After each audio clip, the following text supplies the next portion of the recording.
Pero hindi ko na inano. May napanood ako eh. Tips niya.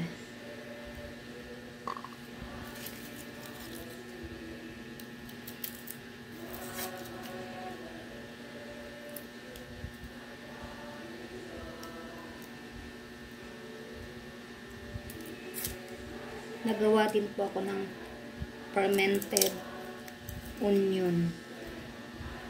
Yun, kahit pa paano. Masarap din siya. Masarap syempre.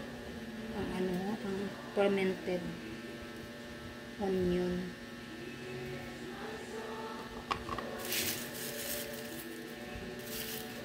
Parang mas gusto ko pa nga ang sibuyas.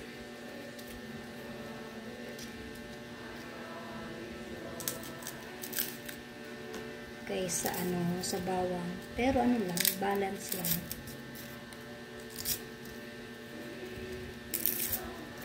Balance lang tayo, guys.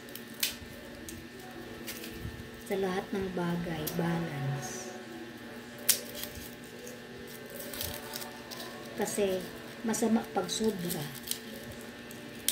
Masama din pag kulang. O diba? Kahit sa buhay-buhay natin. Masama ang sobra, masama din ang kulang. Parang lahat ng ginagawa natin sa buhay ay puro may mga related. Puro related, no?